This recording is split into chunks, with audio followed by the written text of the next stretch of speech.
Assalamualaikum and a very good afternoon to you, madam. I hope you are having a wonderful holiday. My name is Muhammad Sufyan and my matrix number is 308,055. So for today's presentation, I will be present to you our task, first task that you gave us. So without further ado, let me show you a demonstration first.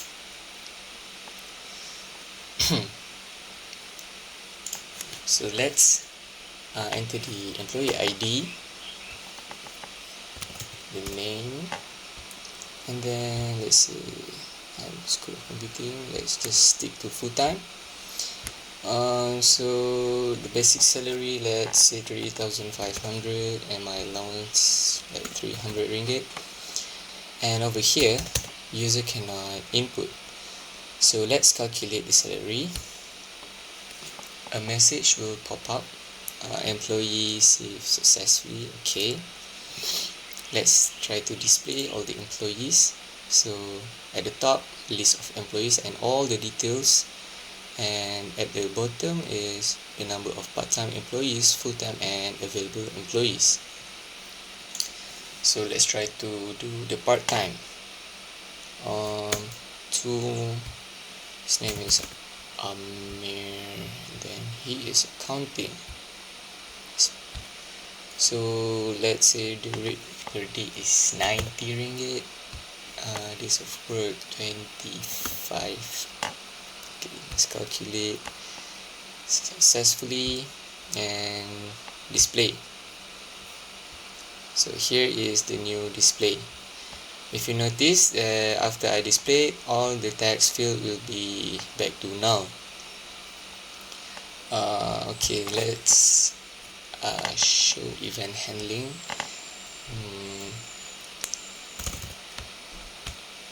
Name John,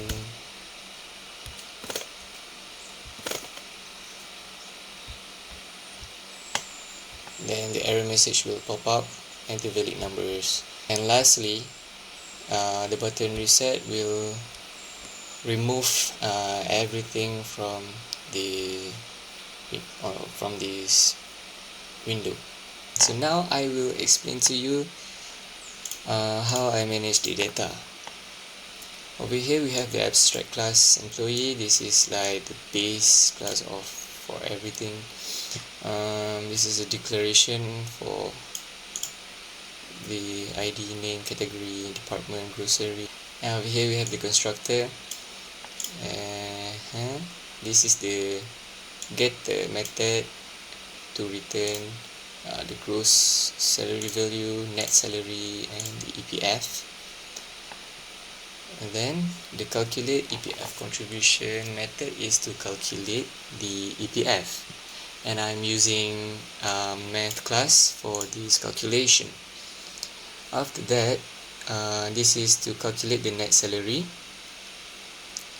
and then we have an abstract method over here.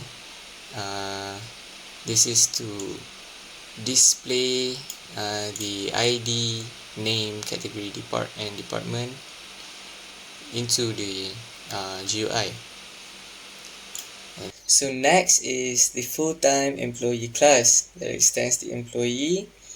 Over here we have the field declaration, and for the constructor we have all these parameters. The instance variable over here to be specific object variable, yes. And then we have this calculate gross salary method to calculate the gross salary, and we call this to method.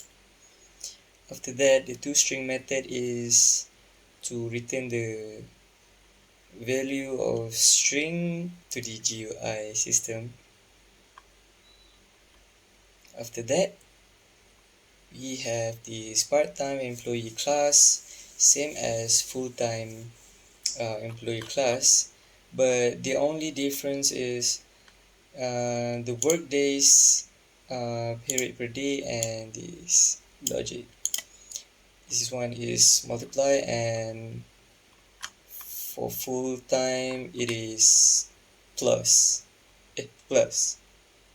And lastly, this is to return all the string data to the GUI. So let's go to the employee form. Over here, with the class employee form, the instance JFrame, and then this is where we store the employees data, and this is for the employee count. The set location relative to is the window will display at the center of the screen, and then this is to make sure it always true even though they haven't picked it yet. And then this is to make sure that user cannot enter anything over here. Okay, so radio button part-time action perform is when user click this radio button, the rate per day will be true, the days will be true, and the basic salary will be false, and the allowance will be false, so they cannot enter any input over here. Okay, let's move to the button calculate action form. This is my event handling. So if that's your ID is empty and the combo box is also empty, it will display this error. After that, so this is where I change it from integer to string so I can display it to the text area. And this is just a polymorphic reference. So if radio button is selected, number of period, it will read and then the create object, else it will read and the create object, same thing. Okay, so this is where the total up at 1 decimal format. Over here we have the this. So if employee count is below the size of the array, employee will be saved successfully, otherwise it will say maximum employees reached. I set it to like 100. Okay, so this is just message dialog. So for display button, the employee count equals 0, no employees to display. Oh, let me show you. Yeah, it is.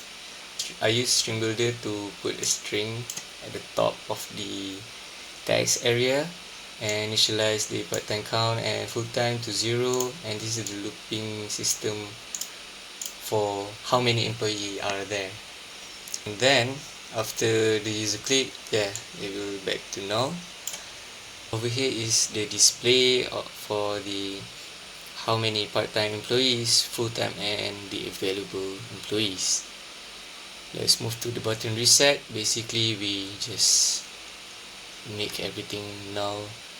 Okay, right here we have the radio button for full-time. When the user click it, it will enable the basic salary to true, allowance true, rate per day is false, this will false.